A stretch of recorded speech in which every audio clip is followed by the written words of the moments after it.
Hello, so welcome to week 3. So this week we're going to be looking at the main in learning theories in this online session, also in our face-to-face session, and also some of the reading that you'll be given in our face-to-face session to complete in your own time.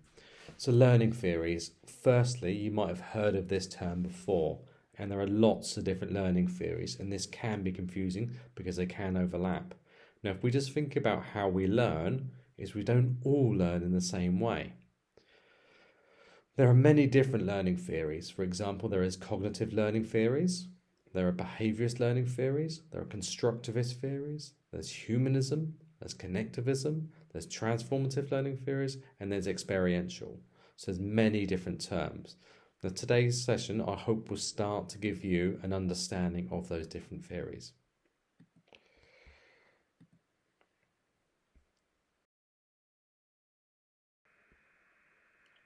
So, more explicitly, what will we be focusing on this week? So we will gain an understanding that different learners learn in different ways. We'll be able to identify the range of theories of learning. We might not be able to remember them all, but we'll understand the variety of theories there are. We'll understand that there is contemporary thinking about learning, and understand the awareness of how children learn has implications for what we're teaching. So we need to choose the best methods for those learners that are in front of us.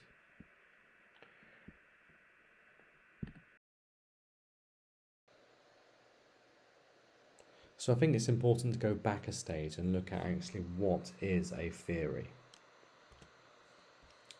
So in common, the usage of the term theory is often merely used to discuss or refer to a conjecture or idea about an event or a situation. Now, there's often the frequently held connotation of something which is not necessarily true when people say they have their theories of something. It's only a theory. So if we have a scientific point we're trying to make, we would possibly use a framework or a hypothesis to try and test and come out with an outcome. However, when we're looking at something more as a social reality, then we'll be looking at phenomena, which is where we observed if something exists or happens, and we try to come up with an explanation and question what it is. So just to go over that again, is a theory is often used to conjecture an idea or explain a situation. Now, we know that many people many years ago used to believe that the world was flat, and the vast majority of us will now believe that is not the case. We'll also have people that have different theories about the COVID pandemic, for example, and why that happened. These are conjectures or ideas. They may be based on some evidence, or they may not be.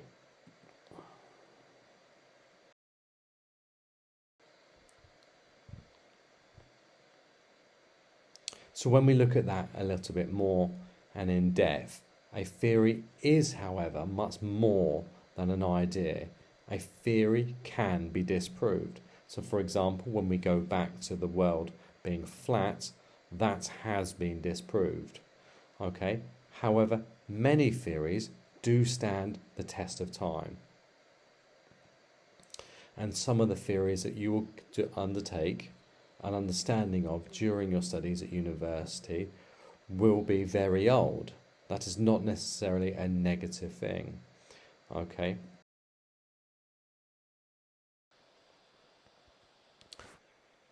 Now looking at the next slide here, this is an unusual combination of individuals and objects. So we have a banana, we have Boris Johnson, and we have Donald Trump.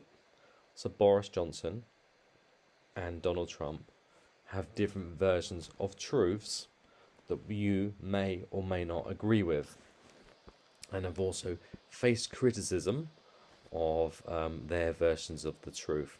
Now, I'm not going to speculate on if I agree or disagree with them, and I don't think that will be particularly helpful right now. But also, if we look at the picture of bananas, are they all the same?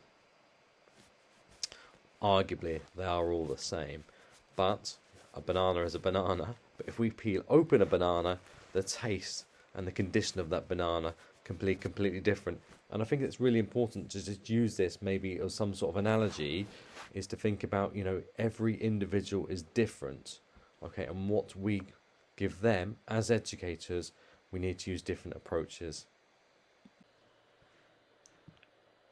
Okay, so what I want to do now, and we've not really done so far, is to look at the national curriculum. Now, in the United Kingdom, so the countries which are made up of England, Scotland, Wales, and Northern Ireland, the curriculum and education is a devolved matter. So that means each of those independent countries can choose their own national curriculum. So today, I'm going to focus on the national curriculum for England, and it is different than those other countries, even though there are many broad similarities. So let's move on and start to look at those individually. Okay, so I'm going to do this in arguably an unusual order, but I'm going to start off with looking at the national curriculum for Key Stages 1 and 2. Okay, so this national curriculum was introduced or written in 2013, but it really come into place until 2014 and 2015 academic year. So we know Key Stage 1 and 2 are those primary years at school. Some of you might be more familiar with the term of infants and juniors, but primary education is the more commonly used term. So now what we can see here is the compulsory subjects that make this up. So we've got English, design and technology, geography, art and design, music, PE, which includes swimming also. We have computing, which is one of the newer subjects in there.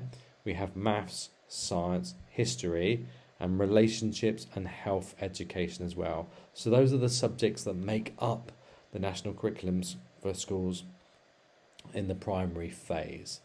Now, if you come from Dorset, okay, your schools, sometimes you might have a third type of schools, which is a lower, upper, and I think it's middle schools you have. So sometimes different parts of the country can have different types of schools, so it can become a little bit confusing. And I also make the assumption that it's not just in Dorset that occurs. And I look forward to you correcting me on that when we meet next week or later this week.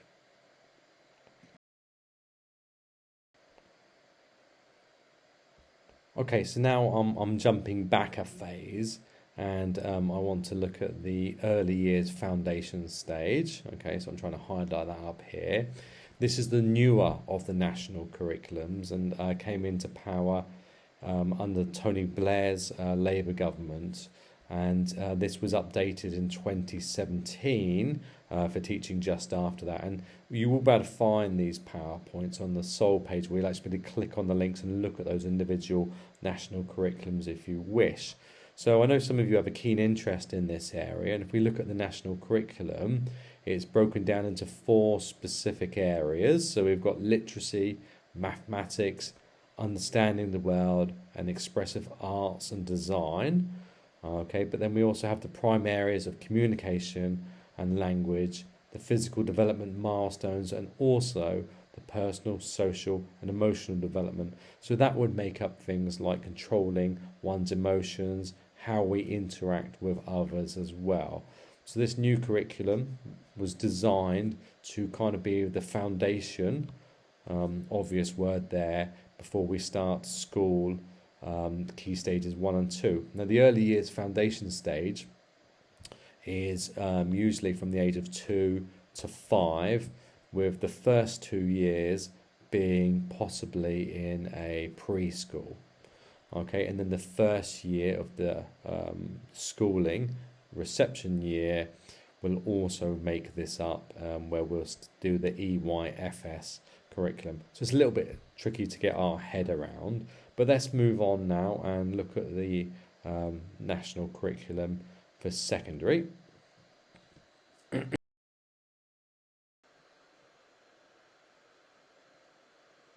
Okay, so in front of us now we can see the main key stages and the structure of the school-based national curriculum. So we can see that Key Stage 1, as we've already said, is ages 5 to 7, and those year groups 1 to 2, and then Key Stage 2 is ages 7 to 11, year groups 3 to 6, and you can kind of pick this up yourself now. Really, kind of, it's very obvious. And then Key Stage 3 is lower secondary school, ages 11 to 14, and usually year groups 7 to 9.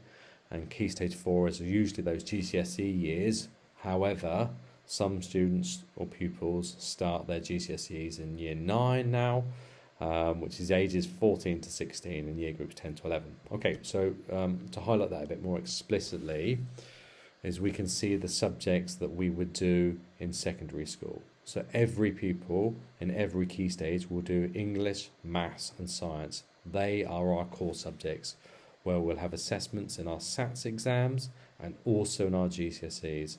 So that is compulsory.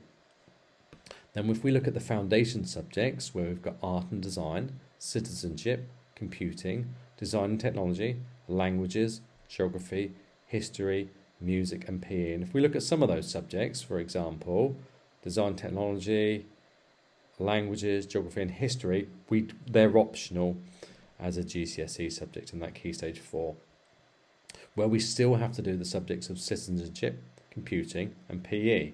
However, unusually, we don't have to do them as a GCSE. So it's questionable, how much that will actually be taught, because there's no measure. Okay. Now I look forward to talking to you about why that might be when we meet face to face.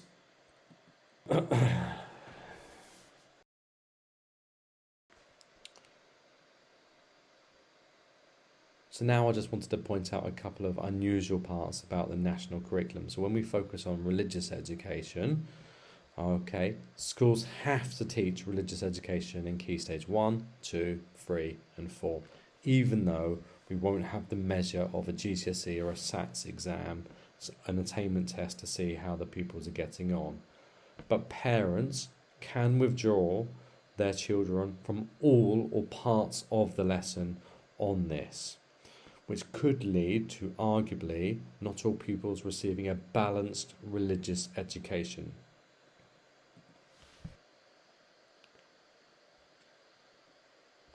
Again, when we look at sex education and relationship education, to use the correct term, my apologies for my error there, it's also compulsory in secondary schools. Okay.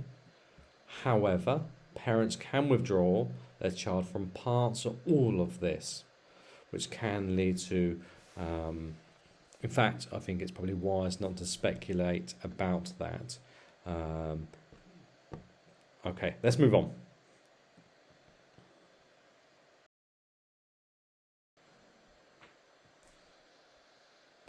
Okay, so what I want to do now is just take a moment of reflection, and it's probably going to be wise for you to pause the video, and this could be something that we also discuss in our face-to-face session. So thinking about schools you have been in, so that could be as a pupil, or you might have even worked in there, or you might have visited it recently. Okay. Did the school and the class follow the national curriculum, or did they have their own curriculum? Or are you not even aware of where the content was being delivered or taught, and the pupils were hopefully learning? Where did this come from? And this is something we need to have a think about. Okay.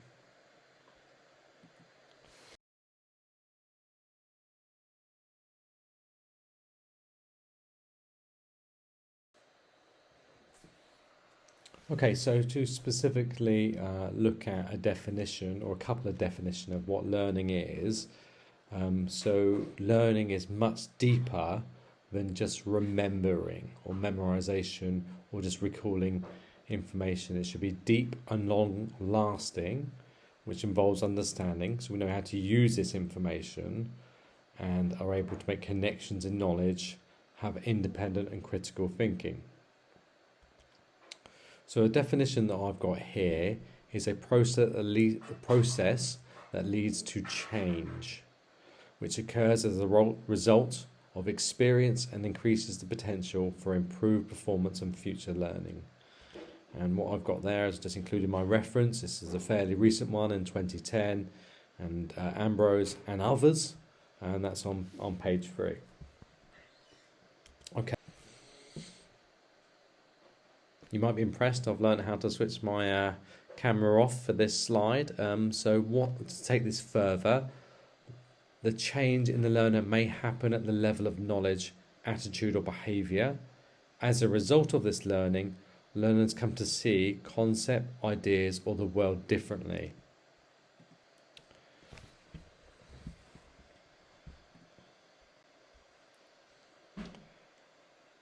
So we also know that there are many different definitions that we can have for different terms. So another one we've got here is an increase through experience of problem-solving ability. So again, that is a fair statement. And if we look at that, that's all the way back in 1936. And I think it's fair to say that this does stand the test of time. Now, just showing off my referencing skills a little bit here, is that when we have a direct reference like this and it will go in the speech marks, we always include the page number. Now it's important you use your referencing guides to help you with that if you're including a direct reference. And also you will include your reference in full at the end. So we've got the author here, the title of the article, where it's taken from, and then we've even got the correct login information we've got there, so we can find it. Obviously this initially wasn't put on the internet in 1936, but I just thought I'd show you that to help you with that.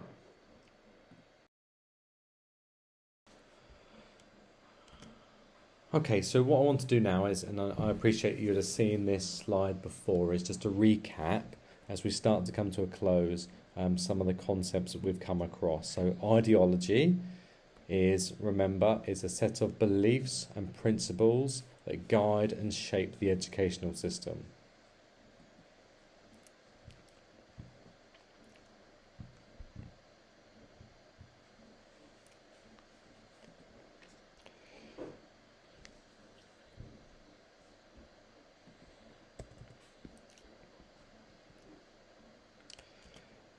Whereas,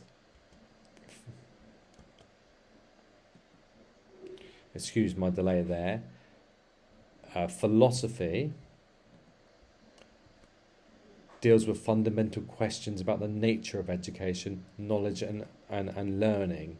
Educational philosophy explores the underlying theories and ideas that inform the entire teaching process that we have, and even the entire purpose of education.